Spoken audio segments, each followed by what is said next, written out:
มาบัดนี้เฮามาเบิ่งนํกันพี่น้องทางในเฮือนเพิ่นสบายดีมื้อสุขคนเด้อมื้อนี้พาพี่น้องมาใส่บาตรพี่น้องอยู่เฮือนนางมนอยู่เฮือนไอ้สงหั่นแหละเจ้าของลาวเอเชียนมาร์เก็ตหั่นแหละเพิ่นได้จัดงานอยู่เฮือนเพิ่นเนาะว่ามีใส่บาตรและตอนรับปีใหม่แล้วก็มัดแขนพร้อมพี่น้องเอ้ยก็เลยพากันมาร่วมงานเพิ่นมื้อนี้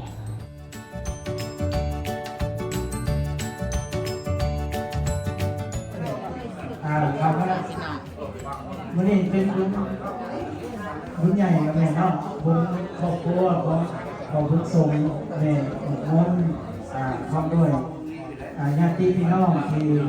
ได้มาร่วมบุญในวันนี้เจ้าหน้าอ่ะไหวแต่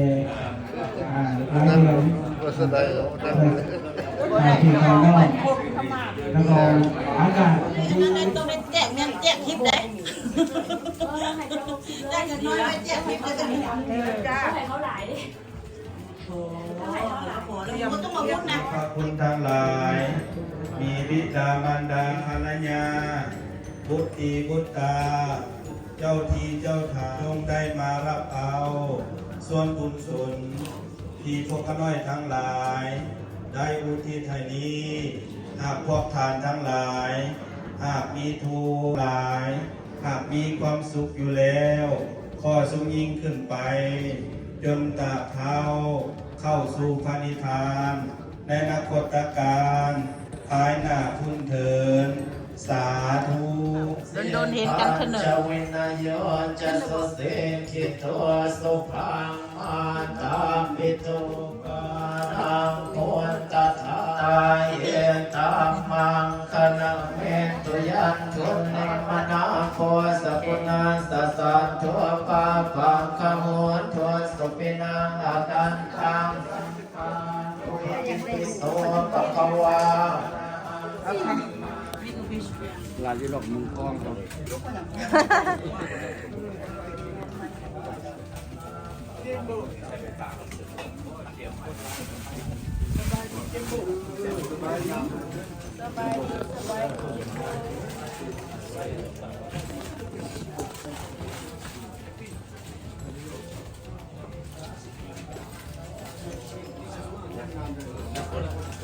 สวัสดีปีใหม่เลยส่งเลยบ้านนี้ว่าอายุเข้มแข็งเดี๋ยวนี้ไม่แห้งให้ฉันร่ำให้รวยเด้อไว้ติ๊บอายุมันคนนี้ หันจะขายรูป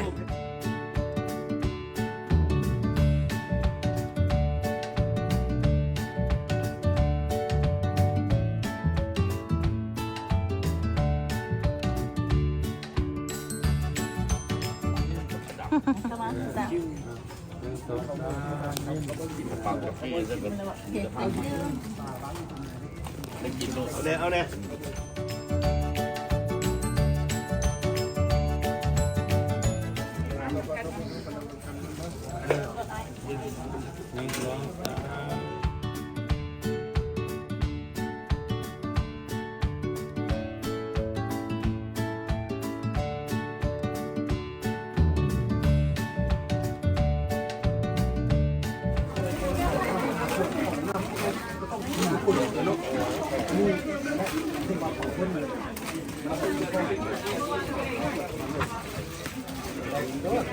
ยังเดียวเสียตาบริสุทธิ์คนจะเป็นอย่าง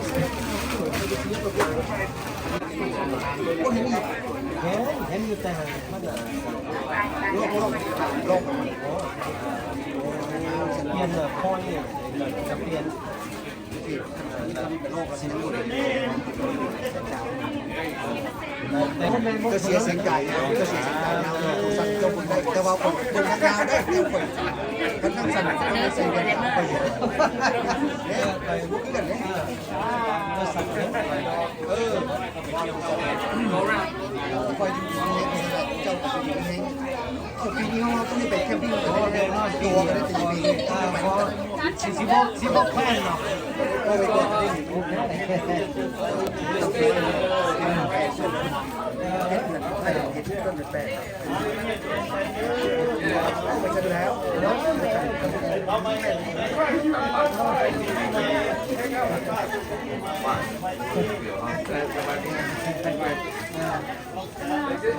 ไม่พ่อเก่าเลยล่ะ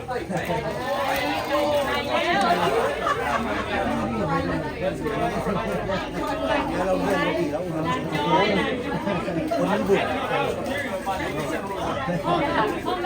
คนบุกคนเดิน I thought we're usually in like the big cities.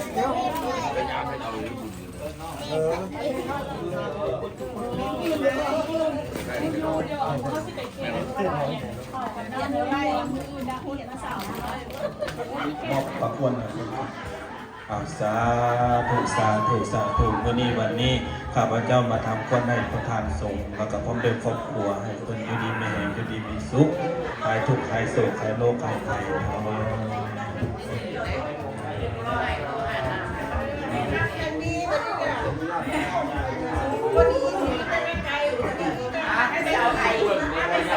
จันกังเลเควิมานิทิเปนาเทจักเมตโลวนาเฮหาวตุเมเกเตปมาจยันตุอานังสารนังคาชามิธรรมังอายุวาจนังเตสิวิตังญาวานิพานังสารนังคาชามิสังฆังอายุวจนังเตสิวิตังญาวานิพานังสารนังคาชามิทุติยามปิปุนังสารนังคาชามิทุติยามปิธรรมังอายุวัจนังเตสิวิตังญาวานิพานังสารนังคาชามิสัตตุติยามปิสังฆังอายุวัจนังเตสิวิตังญาวานิพานังสารนังคาชามิตติยามปิโสทังอายุวัจนังเตสิวิตังญาวานิพานังสารนัง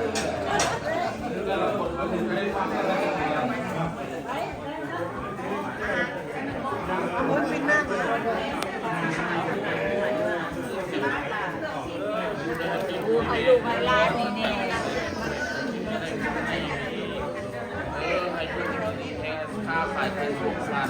ถ้าต้นระดับปริมาณ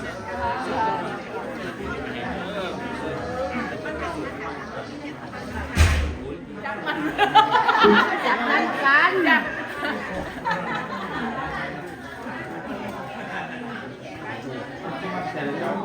เราให้พรฟังกันค่ะ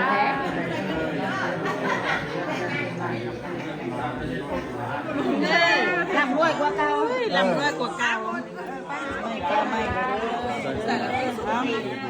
อยากเอาคำนี้นะใส่มือนี่เพราะว่ามือนี่เป็นเมนเนี่ยไอ้หัวเป็นแม่หัวไม่เงินดอกคือเงินไม่ลดได้คือเงินดอกอ้าวจะมุกอัพยังไงได้ว่าได้แบบนี้จะได้ความใครจะมีมายุ่งเงินตัวมายุ่งเงินให้เงินให้ทานได้ให้แล่นรถได้แบบนี้นะให้ช่วงให้เสาได้ให้ช่วงให้เสาได้ให้อยู่ดีมีแหงได้เป็นพวกหัวใจมีได้หวังมาหลายได้หลายบ้างหวังหลายได้หลายมันจะไม่มันจะพากันแม่ส่งลายอยู่ดีมีแหงได้แบบนี้นะจะให้เก่งหลาย อย่าให้เก่งละ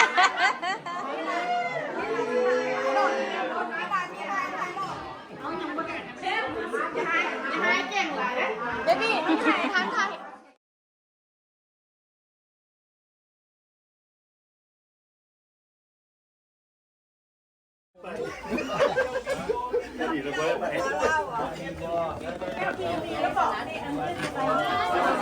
สลัด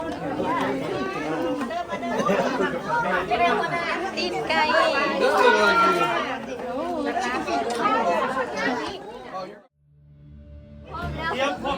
ตลอดได้บุญไหม ตลอดเวลา วงเวทใช่ไหม เวลาสิมาเตรียม